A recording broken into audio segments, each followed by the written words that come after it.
Ed Sullivan named the 8 bastard guests he banned for life. For 23 years, Ed Sullivan's stone face and stiff delivery welcomed America into his really big shoe each Sunday night. Behind that famously expressionless exterior, however, lurked something few viewers ever witnessed: a volcanic temper that could erupt with career-ending consequences for performers who dared to cross him. Ed Sullivan created careers with a single invitation and destroyed them just as quickly with a ban, revealed a former CBS executive who worked closely with the variety show hosts during the 1960s. He understood his power. 60 million Americans watching every Sunday night. That was practically the entire television audience. One appearance could make you a star, and one misstep could make you persona non grata, not just on his show but across the entire entertainment industry. While audiences at home saw Sullivan as the somewhat awkward but harmless curator of American pop culture, those who worked with him knew a different side. A man who demanded absolute control over his program and who viewed any challenge to his authority as a personal betrayal worthy of swift and permanent punishment. Ed wore 2 faces,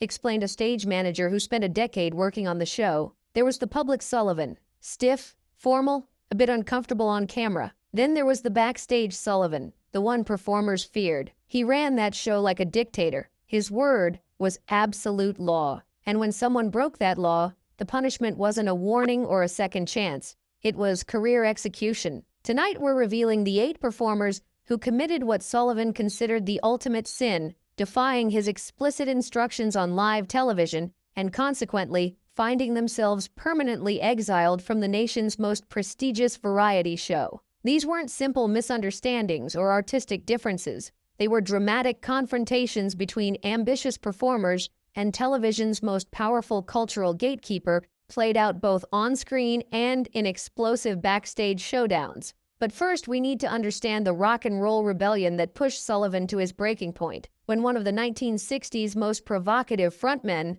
decided that artistic integrity mattered more than pleasing television's most powerful man. Rain, when you stray, no one remembers your name. The Doors, Morrison's deliberate defiance. September 17, 1967. The Doors were scheduled to perform their hit Light My Fire on The Ed Sullivan Show, a career-making opportunity for any band. Backstage, just minutes before the live broadcast, a CBS producer approached the group with a demand directly from Sullivan himself. Change the line, "Girl, we couldn't get much higher," to something less suggestive of drug use. The band nodded agreeably, seemingly understanding that on Sullivan's show, his rules were absolute. Jim Morrison, the charismatic and unpredictable frontman, gave no indication that he planned anything other than compliance. But the moment the red light went on and the cameras rolled, Morrison stared directly into the lens and defiantly sang the original lyrics,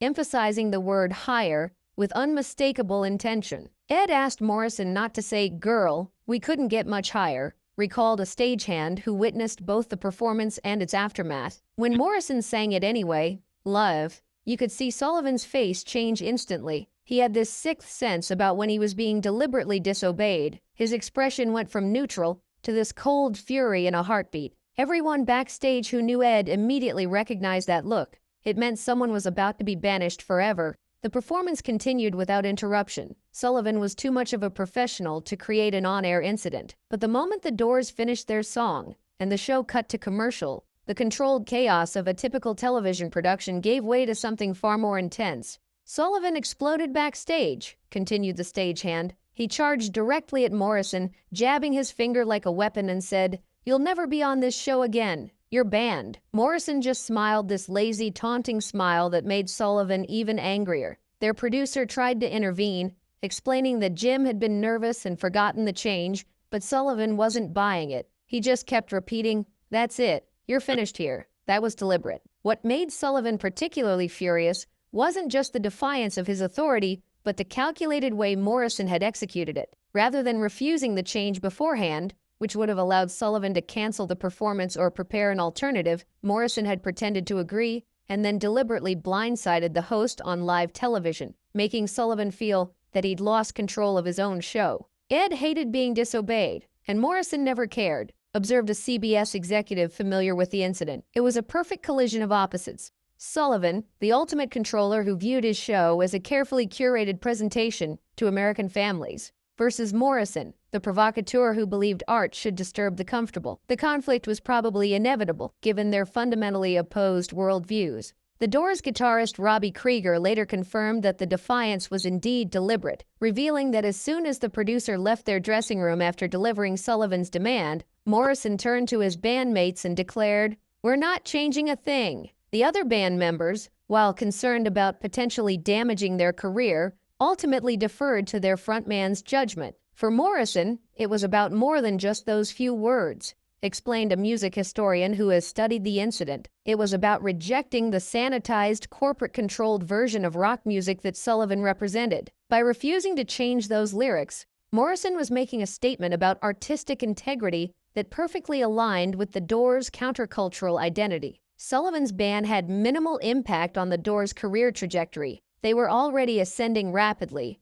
and alternative television opportunities quickly presented themselves. But the incident became legendary within the music industry as an example of a performer prioritizing artistic principles over career pragmatism, even at the risk of alienating the most powerful man in television. What's fascinating is that Morrison seemed to understand the exchange he was making, noted the historian. He was trading one valuable television appearance for something potentially more valuable to a rock band in the late 1960s, countercultural credibility. Being banned by Ed Sullivan almost became a badge of honor for certain artists. It signified that you weren't willing to compromise your art for mainstream acceptance. For Sullivan, however, the incident represented something far more personal, a direct challenge to his authority on his own program. In private conversations after the show, Sullivan reportedly expressed particular anger at being set up by Morrison's false compliance, viewing it not as an artistic statement, but as a deliberately disrespectful ambush.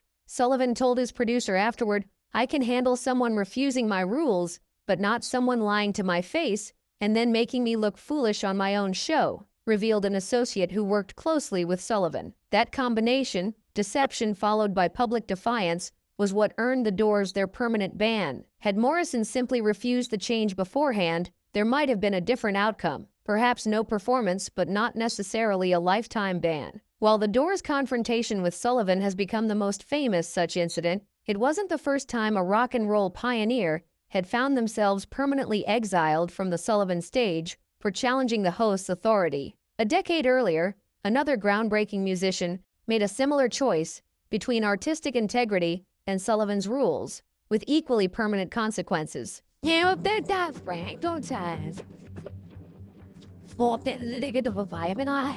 Diddley, One Song, One Ego, One Instant Blacklist, November 20th, 1955. Rock and roll was still in its infancy when Bo Diddley arrived at CBS Studio 50 for his appearance on The Ed Sullivan Show. As an African-American performer getting a shot on national television at a time when racial segregation was still legally enforced across much of America, the opportunity represented a potential breakthrough to the mainstream audience that could transform his career. During rehearsals, Sullivan's producers were explicit. Diddley was to perform Tennessee Ernie Ford's recent hit, 16 Tons, a song Diddley hadn't chosen and that bore little resemblance to his own pioneering rock and roll style. Nevertheless, the producers insisted this was what Sullivan wanted, and in the world of 1950s television, particularly for black performers seeking mainstream exposure, questioning such decisions wasn't considered an option. "Told to play a cover of 16 Tons, explained a CBS stagehand who was present that night. But when the red light came on and they introduced him,